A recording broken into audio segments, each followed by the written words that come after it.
Welcome back to another episode of the Richie Hicks Jr. Sports Podcast. I'm your host, Richie, with my good friend, Mr. Idris Salam. Good to see you, man. How you doing? Hey, happy Friday. We in free agency. We're in free agency. A lot to speak on. If you haven't already, make it a point to like and subscribe to the Richie Hicks Jr. Sports Podcast on YouTube. Also, make it a point to check out the Casual Convo Show, where you get to see more of this guy, Idris, a.k.a. Bosco from the Bronx, as well as the beautiful guy, y'all. Don't let him fool you. He's in the building. I make appearances from here and there. I've been Wednesday's been a challenge lately. I'm going to try to do something about that. Speaking of challenges, man, the New York Mets are not off to the best of starts.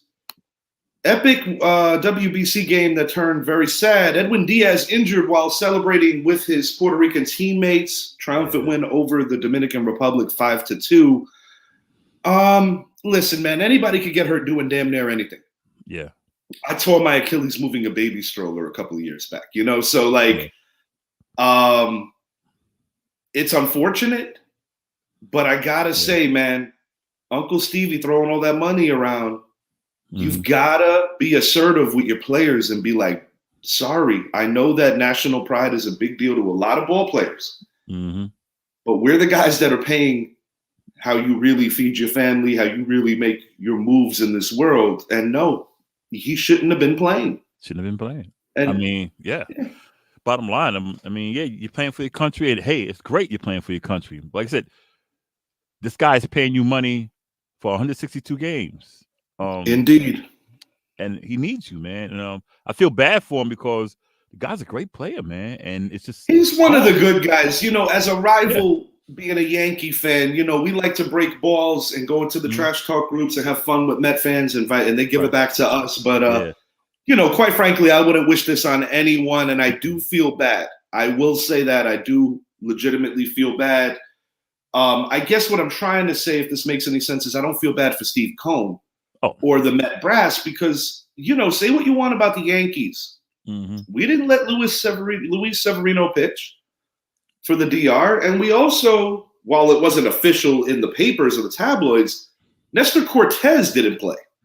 I'm pretty sure the organization said, hey, dude, we're putting money in your pocket. We need you. Correct, correct. And see, I kind of feared that because even when it first started, I was like, dang, I wanted to see it, of course, because, you got the greatest of the great playing against each other. Absolutely. But I always said I always feared an injury. And it's sad because he's a good guy. Like you say, he's a good guy. And I'm not trying to say that the World Baseball Classic doesn't mean something because it is really an excellent tournament, but it's just one of those things where, I noticed that Higashioka is in the tournament, but it's just one of those things where I also think based on how much you're making does play a variable and a factor with the brass if it's a good idea for you to be out there. You're talking 8 months. This man is the best closer in baseball. Right. And there's no guarantee how he's going to come back. I took a peek at how that all works. There are financial gains for winners of that tournament. Yeah. But as far as like the MLB side of things, that's insurance money that they get kicked back, but the player gets the money. Right. So I have to think that the New York Mets are going to be in the market to possibly make a trade and pick up a closer. They're going to have to.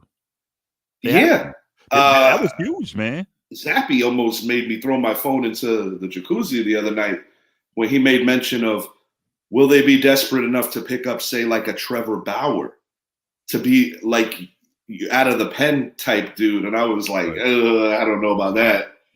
Man's never closed before. Yeah, right. And people think it's not a difference. It is a difference.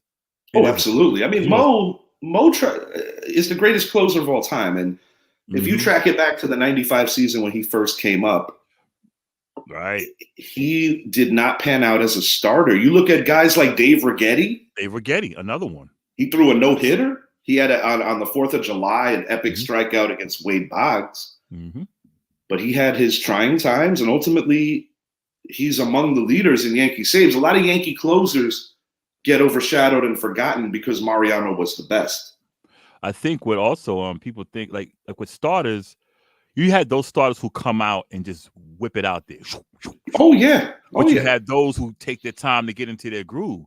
When you're a closer, you can't take your time. You got to come out there throwing that fire right out the gate. And a lot of starting pitchers, aces, don't come out like that. Yeah, it's a different kind of approach because you're kind of pacing yourself. Yeah. For high impact stress situations where you take a guy like an Aroldis Chapman. Now, granted, his better days are behind him. Mm-hmm. But if you're talking about the Cincinnati version, the Chicago Cubs version, 2 stints with our team, I mean, that man was throwing straight fire. And then it just fell off. With a closer, you're coming in to save the game. Yeah. So everyone's coming at you. The bats are coming, Similar to a kicker in the NFL. Yeah. It's a very stressful job, and it's not an easy one. These kickers nowadays in the NFL, they make it look easy, but it's not. It's not. No. Stay tuned. I don't know what the Mets intend on doing with this injury, but I must admit that this is devastating, a devastating blow for the Mets because going in, I definitely at least entertained the thought that it could be another Subway Series, a rematch of the 2000 season. Glad Nestor wasn't allowed to play. Yeah. There's never truly a right or wrong time because even if they play in the winter, I guess it is the winter. Like they're like, oh, it's before the season, but I guess that you could also say it's after the season. There's really no good time. Yeah. I just think it's one of those things where maybe, just maybe, it's not going to change. You want your star power to promote this great tournament, but at the same time, there has to be a happy medium because it's also a great time for guys that maybe are recently retired to get back on the field. It's a good time for younger guys to showcase what they could do. Right. And it is more entertaining than spring training, I'll say that. Oh, yeah, definitely. It's not the all-star game, When you see stuff with national pride, it's pretty real. Yeah. And this is pretty real. We got the New York Jets. Man, you got that wish list. You got the AR12 wish list, which has already cashed in on getting Randall Cobb and Alan Lazard. Let me address that. Right? Yeah, I want to hear this. Go ahead. AR12 called out Adam Schefter. Yes, I saw that. I didn't really dive into it, but what it was. I'm going to learn something here. Schefter is the one that said the stuff. And AR was like, of course, I would like to have those guys, but it wasn't him who suggested it. AR, you always got to get that little bit of spice. Yeah. I mean, I'm sure internally between the California trip or maybe on the phone or however they were communicating, I'm sure the question was asked, what do you need? Who do you like? When you're going to put it all on an older quarterback, you want to know. Schefter's the one that put the players out there. He's the one that said Lazard, and I was like, well, yeah, of course I would like to have them.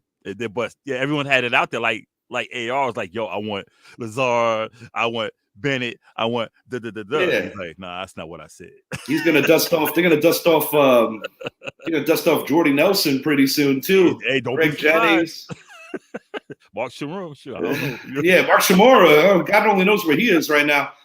But this is the thing when it comes to these kind of stories. I feel that it's always the player, the reporter, and somewhere in between there's some truth to both sides. Because, I get, Rodgers is making his statement. He made his statement about I love the Packer fans, but it comes to a realization that they want to move on. And I'm like, hold on, buddy, hold on. Yeah. Nobody wanted to move on until you were always hanging retirement over this organization's head. Let's get that straight. Similar to the guy you replaced, because Brett Favre did that. Exactly like the guy you replaced. Yeah, let's not act like that's not a thing. The Packers didn't just wake up one day and we're like, you know what?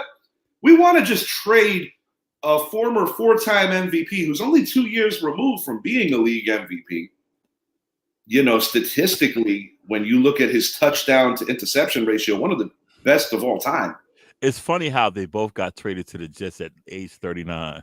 It is weird. And the thing with both these guys that's really strange is like in Rodgers' case, it's a final act where I think he's going to give them something similar to what Brady did in Tampa, give them about 3 years.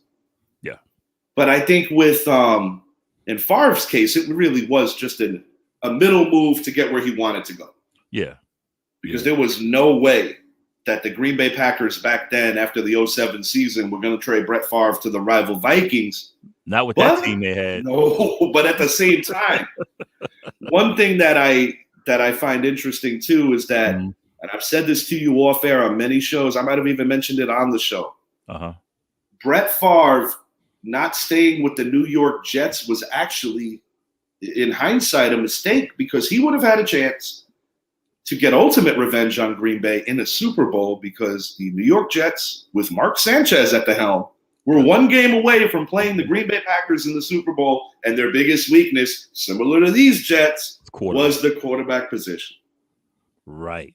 I think, and I'm hearing a lot of people say how Rodgers is washed up. I don't think he's not washed up. That Jets team, they're ready to win. And like one guy was saying, they're not going to do that good. I said, dude, they were one game from the playoffs, playing 3 quarterbacks. Now, I respect Q very much so when it comes to his football knowledge, but I would have to say that that's one thing that I do disagree with him on. Yeah, he doesn't feel all that great that the Jets are going to make that next move. But I did try to reiterate their defense. 3 of their best players are on rookie deals. Right. Idris, elaborate on this a little bit more. I'm going to be back in about a minute. I have to throw some stuff in the dryer. I'll be right back. What do you think? Yeah, this is a team that was one game from a playoff berth. But they had 3 quarterbacks: Joe Flacco, Mike White, and of course Zach Wilson. Wilson couldn't see the field. He was a head case. Mike White is good in relief, but he's still not that guy. Flacco has a veteran experience, Super Bowl experience, blase, yada, yada, but he's far past his prime. This team needed a quarterback. And with Aaron Rodgers, him getting Lazard, having 2 very good running backs, has a tight end, a nice offensive line. He has something he didn't really have often in Green Bay, is a defense. You got Sauce Gardner on one side. He just shuts down that whole side of the field. So he has everything in place that he needs to be successful. He has a good coach. Robert Saleh is like, he's a player's coach, and he's like, him and Joe Shane are the same. Like, look, this is our plan. This is what we're going to do. This is how we do it. Now the situation is, can AR12, say AR50, y'all forgive me for that. Yeah, that's AR12. Everybody got initials now. Right. Can AR12 handle the New York media, which everyone knows the New York media is the hardest media in the world. I'm Absolutely. talking LA, I'm talking Philly. New York media, if you can survive New York media, you earn the key to the city. Even Derek Jeter, I remember maybe year 5, year 4, early in his career. And, he had a lot of starlets. He did his thing prior to finally settling down and getting married. I remember George Steinbrenner checked the media and was basically saying, well, if his addiction is women, there's a lot worse things he could be addicted to. Exactly. You know what I'm saying? And the boss. Yeah, the boss very rarely won. I mean, he defended his players to a level, but if anything, he was the type of dude that would throw his players in front of the media to kind of test their mettle. Exactly. But with Jeter, he was like, yo, leave him alone. Like, he was like legitimately upset. If women's his problem, well. 2 players over the course of Steinbrenner's tenure that he went above and beyond for in terms of defending, Derek Jeter, Darryl Strawberry. Yeah. And 2 completely different reasons. Yeah. I think that the boss, in terms of Strawberry's addiction over time, understood that it was a disease. Right. And I think it was more about caring for the person than it was about what he could do on the field, because he legitimately saw not only Darryl, but also Doc as 2 of his children, Doc, essentially. Yeah. And the boss, he was hard around the edges, but he did have a good heart in that regard. Go ahead. I'm sorry. I think with him, after that suspension he got, he kind of changed because when he the Howard Spira thing, the Dave Winfield scandal. I'll be honest with you, that's what's going to keep George out of the hole. Probably, he deserves to be in there, but that's probably what keep him out of it. Indeed, I do tend to agree with you on that. My final thing with the Jets is this: I look at a division where the Buffalo Bills, while they're still a very talented team, lost to Tremaine Edmonds. New England is still trying to figure it out on offense while they do have an excellent defense and possibly the best coach in the league. Still, Miami's making some serious moves. They brought over Jalen Ramsey, just to name one particular move. They've done more than that. Miami looks very good right now. Yeah. And I'll tell you the truth. I think this is potentially Odell's next stop. I know that Zappy said that was his dark horse. I've been saying Buffalo for a while. It could be the Jets because he wants to be back in New York. I mean, you got to look at it like this. He's 2 for 2. Aaron Rodgers on wish list. Asks Mercedes Lewis, OBJ were the other 2 he mentioned. Yeah. Did he get Cobb yet? He got Cobb, right? Yeah, he got Cobb and Lazard. Yeah. And Lazard, yeah. And that's going to obviously lead to some of these other receivers getting moved and potential other deals. But to your point, I do see the Jets as a win now team. You add an Aaron Rodgers, 7 wins turns into, my opinion, 11 or 12 wins. And they're playing for the East title, and they're at the dinner table challenging the Cincinnati Bengals and the Kansas City Chiefs. I actually think Buffalo can take a step back from this. I think the Bengals going to take a step back. They lost a few key they did lose. I talked with Zappy on this. He doesn't seem to be concerned about their losses in the secondary. I would be. But they are beefing up their O-line finally. So it's a tough business, man. It's always a give and take. It's so hard to keep rosters together. You look at the Philadelphia Eagles, they did release Darius Slay. He has been replaced. No, he came back. They re-signed him. From what I heard, they re-signed him. Let me get my phone. I something came across my phone this morning saying, because I saw yesterday they picked up another corner, so I was assuming that was his replacement. I know that they released him already. Let's see if we get some fact on that. Let me see what we got here. Yeah, he's back. He's back. I missed that. He's back. Well, from gangrene to Big Blue.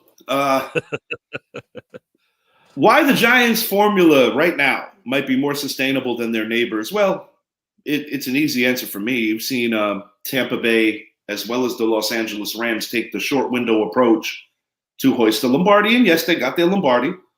But it does set you back in a very big way where you have to start trading off assets, looking for draft capital. I mean, the real holdup to me right now is Rodgers is going to pitch it as like, oh, Green Bay is going to hold them hostage. It's more than that. Green Bay got tired of his demands. Yeah. And flip-flopping, man. Flip-flopping, pulling the Favre. He didn't quite show up to training camp in a helicopter. Yeah. But he's still a member of the team so far. So I'm not saying that can't happen right. And exit. But what I like what the Giants are doing right now, in my opinion, you picked up the second best middle linebacker, especially when you look at his value in terms of salary. And he can run from sideline to sideline. Sideline to sideline, something we've been craving for a long time at that position. Yes. And I'll be honest with you, last linebacker that we had, Antonio Pierce, that showed that skill set. So that's good. Yep. You bring in Nunez Roche from Tampa, who is an awesome guy that's going to be a rotational rusher. I'll tell you who I want in this draft. I don't know if it'll come to fruition. Yeah. But with Azeez Ojulari's injury history, how dope would that be if they drafted his brother? Same type of player, too. Same type of player, that would be really cool. That would be really cool. Sterling Shepard, the most tenured Giant back, I have a vibe that he's actually going to be able to stay on the field a little more. They rewarded Darius Slayton for having a good stretch run. Another economical deal. Wan'Dale Robinson's healing off the knee injury. Year 2, he'll be back. Picked up Brad Smith. A low-key move as depth, which essentially, in my opinion, replaces Richie James. But I would have to say the biggest name in terms of notoriety is trading for Darren Waller. Yes, if he stays healthy, we got another Jeremy Shockey. Dude, he's a top 5 tight end when healthy. If he stays healthy, we got another. I always tell everybody, Andrews and Kelsey is the top of the tier. Yeah. Kittle is just a leg behind those two. And then after that, you can start debating. But Darren Waller is right in that next line of debating. Here's a stat on Darius Slayton. Okay. He ranked in the top 5 in catches, receiving yards, yards per reception, and touchdown over the past 4 years among all free agents under 30 years old. Darius Slate. I'm not going to sit here and tell you that I knew that because I didn't. I seen that this morning. I was like, wow. I did not know that. Now, it's no secret that we've been frustrated with the drops. We know this. Yeah, he had 8 of them. Yeah. But he also does have that big playability. And when I hear people say, oh, the Giants receivers can't get separation, I agree with that to a level. Mm-hmm. I also think that part of the issue is interior offensive line needing to just be better. That's going to be definitely a focal point in this draft. I also believe that cornerback 2 is going to be something the Giants explore, assuming we don't bring back Fabian Moreau. Right. You still got the kid from UCF, Robinson. And a receiver could be had in this draft. I think that what we wanted for years, and we spoke about this many times when we had a guy like an Evan Ingram, a hybrid type tight end, a guy who could run stretch out defenses, a guy who's a mismatch for linebackers. Yeah. In that regard, I think they're going to use Waller, where Waller essentially becomes one of your receivers. They didn't get him to block. Yeah. You got a Lawrence Cager out of Georgia. He showed signs last year. And Daniel Bellinger, prior to the game we went to where he got that horrific eye injury, he did come back. He came back. But, I mean, when you're getting praise from Travis Kelce name dropped Daniel Bellinger as one of the rising stars at the tight end position. I mean, you know, if he's talking and I'm playing that position, you know, that's quite the praise coming from a future Hall of Famer. What I like is with Shane, and me and Q talked about this morning. We're going young. Mm-hmm. We're going real young. We're getting we're not signing big contracts like Gellerman did, trying to go out. And Shane said, we're not going to do things like we used to. I think the best way to put it is we're signing fair contracts. Like what Bobby from Indy got. Yeah. Could he have gotten more elsewhere? Perhaps. But when you look at his production over the last 2 years, and then you see like other big name players like a Tremaine Edmonds, like a Hargraves going to other teams. Mm-hmm. I'm not saying that they shouldn't get what they're getting. Right. But what I'm saying is when we get that guy for what he isn't getting, and it's still a good deal. Yeah. I'm like, damn, we did pretty good with that. See, I like that because under Gellerman and even the late years of Jerry Reese, we were just signing anybody. Well, 16 set us back in a big way. Yeah. I mean, Olivier Vernon was getting rewarded for something he didn't even do in a Giants uniform. He didn't do a Giant, And with Shane, he's doing things like he said a few weeks ago. We're not going to sign retreads. We're not going to just give out money to people, you know. And I think people saw what Dable is. He's like, you play for me, you're going to get played. You're going to get this. We got you. You look at Kenny Golladay. He wasn't a Dable guy. That was something that happened, and he was making a lot of money. And a lot of times, coaches feel pressure to play a player because of what the organization is paying him. But I do think that this particular regime, especially like year one, trying to change the culture, I think John Mara essentially was like, listen, man, this is your show. Shane, Dable, Wink, Kafka, this is your show. It's your show. I'm not going to get in the way of this. I'm not going to spew. I'm watching from the skybox. We all do. and you know, to Mara's credit, because I'll be the first to say that in the past he did meddle a little too much. Too much. You know, similar to the owner of these guys. Oh. Zeke let go by the Cowboys. My question to you, is there going to be a more affordable reunion? I'm going to say possibly, because I think it's a 50-50 because, you know, the way Zappy put it, he's going to see that maybe he's not viewed as valuable, not just by the Cowboys in terms of what he should be making a year.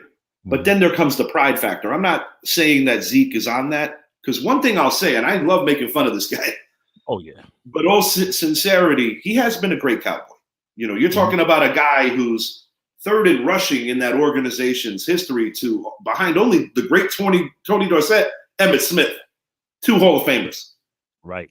You know, he did carry them through some tough days where he was showing the tread of like what you saw from running backs that were 15, 20 years before him. You know, and it has had its wear and tear. He's a great blocker. Mm-hmm.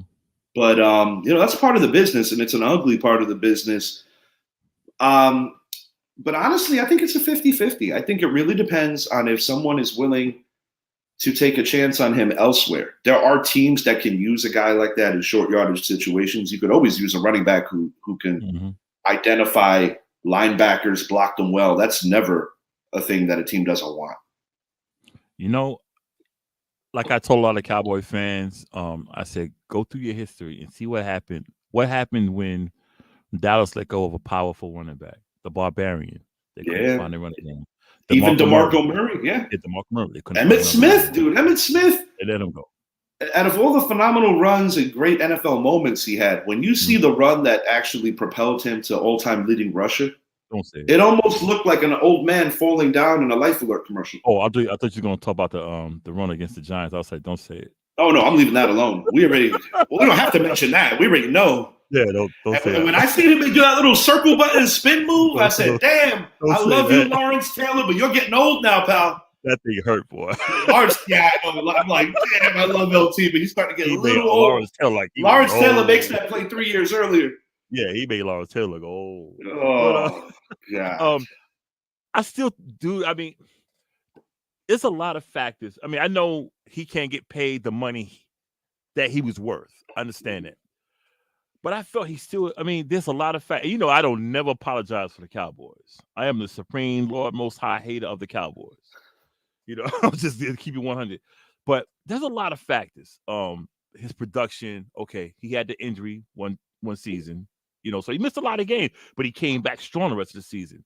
They acquired Pollard. They started flipping more time. And when I call him Mussolini Mike McCarthy got there, they started throwing the ball more. And and getting away from what they do, because I'm not saying Dak Prescott can't win, but what I am saying is that even going back to that great season for fantasy owners, because I had him when he had the horrific injury against the Giants, the numbers were outstanding in terms of fantasy week to week.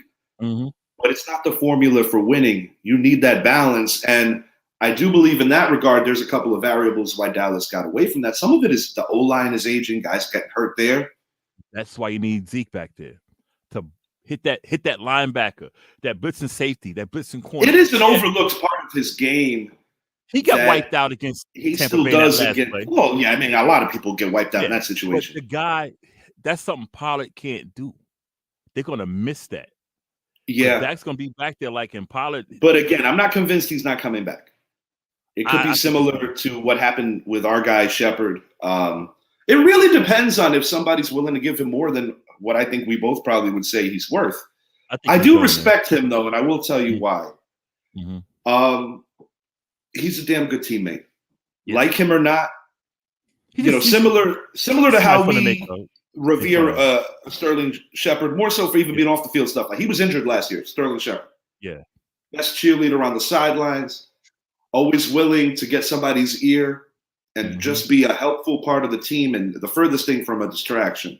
Right. And I do believe that the Giants giving him this contract with little guarantees is a way of saying thank you. I think with Zeke, I got mad respect for the dude, but he's just somebody we like to. It's all right. It's like anything else, bro. Like, listen, bro, I hate the Philadelphia Eagles. Yeah. With a passion. Yeah. But I love James Bradbury because I liked what he did for us, and I know he's a damn good corner. And I'm not gonna lie, dude. I love Jason Kelce. I love Kelce. Kelce is a throwback to everything that's right about the NFL. Right. And he's a classy guy in victory as well as in defeat. I think with Zeke, we just make fun of him. But it's a rival thing. Absolutely. The same way that they would make fun of Eli with the many faces after the many interceptions, the interception face, or like that when DeMarcus Lawrence almost killed him and he had that look like, damn, why'd I come back to this? Yeah, this is like the first play of the season. I'm already on the ground. Yeah, bro. He was like John Halapio, get it together. But no, this is going to be an ever-evolving story. Yeah. And I still think this is a Dallas team. I talked to Zappy yesterday on the phone that could be in the market for a D-Hop, even an OBJ. I really do think they're going to draft a receiver in addition to figuring out something with a D-Hop trade. I think OBJ is going to either the Jets or the Bills. I'm not saying that a reunion is completely out of the question, because it's not. Right. But when I think that this man is getting older, AR12 has limited time. They have wanted to play together in the past. Yeah. And, you said it. He wants to be back in New York, but I want to remind the viewers of one thing. When the New York Jets stole Plaxico Burress after he literally sat with the Giants only a couple of days after leaving prison, I said, oh, it's a short thing. We're getting Burress. Sometimes a diamond in the rough is waiting right behind, because you fast forward a couple of months later, Dominic Hickson gets hurt, which altered his career. Enter Victor Cruz. That doesn't happen if Plaxico Burress. Nope. That doesn't happen if Plaxico Burress is re-signed after his prison bid, and that also doesn't happen. Well, another thing that doesn't happen is there's no Hakeem Nicks a couple of years later. Exactly. Or actually prior to Cruz's arrival. So there's a lot of ways to always break this stuff down. Right. But I guess it's just a reminder that no matter how good you are replaceable. And I guess that's the best comment going into our final segment here. Why the NBA's 8-game suspension of Ja Morant exposes a much bigger issue. Yes. It's like this, man. And I'm not defending Kyrie, but the way I see it, he just shared a video. And I watched the video. It's not a bad video. There's a big difference. Yeah, they're ready to take this man's career away. It was nothing violent, but here it is, Ja Morant. And the situation with him, and I had to get on a lot of black people about this. Man, we need to start. I said, whoa, y'all need to chill. I said, there's a lot of things to unpack here. First of all, he flashes the gun around Memphis, Colorado, with all the stuff going on with black on black crime, police, and all this stuff. And he does this. But then he crossed state lines, so he had to take it on a plane. But then he gets on TV, takes off the earring, all that cosmetic stuff, and says the gun wasn't his. So basically, you open another can of worms. So if the gun wasn't yours, whose gun is it? So you carry an illegal handgun across state lines on an airplane into a club, and it's not your gun? Friend of the show, Sergio Rodriguez. Before I went to bed last night, I saw one of his hot takes on Instagram. Mm-hmm. And he basically said, what exactly are you trying to, what is the end game? I think is the way he worded it, if I'm paraphrasing. He said, you look at Sean Kemp being involved in the drive-by situation. That's going to, facts are going to come out. I don't think it's that way. They already dropped it on that. They shot at him. Yeah. Point to be made, though. You take a guy like a Ja Morant. It's almost like you're trying to immerse yourself in what you believe is today's culture, whether it be in hip hop, whether it be in certain communities. But the reality is, and I'll be honest, man, I don't think I could have worded it any better than Sergio. He said 90% of that is studio gangsters. Yes. These aren't real guys and don't get me wrong. Some of the guys have the credibility. You take a Fat Joe, for instance. There are guys that have that credibility. But my whole thing is this, is like when you're in a position of having that power and having that money, you don't have to, there are so many other ways where you get respect, because what these knuckleheads will never understand is that you already embraced in all walks of communities because of what you do with your God-given talent. Right. You want to make a strong impact in some of these places? Do something good, man. I'm not a LeBron fan. Okay. I'm not a huge LeBron fan on the court, but he came from a single mother in Ohio. He could have done all of that. He didn't. He chose to channel his energy elsewhere. Michael Jordan, all these great players, they could have channeled their negative energy and use that culture. You want to talk about humble beginnings? Look at Tim Duncan and Giannis. And they're like the freaking poster boys of good stuff. You know what I mean? Right. And see, my opinion, Morant should have got the whole season. Because what he did, He influenced a whole generation of young kids in the worst way possible. It's so irresponsible on so many levels. Charles Barkley said it best so many years ago. Parents should be role models. I'm not a role model. But at the end of the day, even Barkley's smart enough to know that your actions are a huge key to what a lot of children that look up to you see, feel, and look at. I mean, it's ridiculous on so many levels. And then you mix this in with his father that comes off like he's more interested in being his road dog than he is in being someone who's going to be a source of respect and discipline. Because I don't give a damn how old you are. When you're in front of your father, if you're still his kid, and you're not gonna. There's limits. You know what I'm saying? Yeah. And I don't see that. I don't see that. Like my son and daughter, they're in their 30s. If I see my son getting in, I'm like, yo, hold. I'm like, yo, chill out, son. Yo, come here, daughter, chill out. I'm not like instigating it. Yeah. I'm like, yo, chill. Chill out. You on the court, trash talk, do your thing. I'm not out there trying to challenge the guy, Shannon Sharp, with my son's teammates trying to fight. That's why I say and I know a lot of black people that give me some help. In the words of Stephen A. Smith, I don't give a damn. I'm a parent. This guy influenced a whole generation of youngsters to be gangsters, to be killers, and he wasn't even brought up that way. And then, like I said, my thing is the illegal handgun. You're saying it's not yours now? So now you're like, okay, they're gonna like, no. It's backwards progression, because the thing is that you have a lot of ball players who grew up in some of the most crime-ridden neighborhoods, drugs, just the worst of the worst, had a God-given gift, had a strong parent, a lot of times a strong black woman, who did it all to give you that chance to make your mark in the world. And what a lot of these guys do is they go back and they give back, but they're not trying to walk backwards.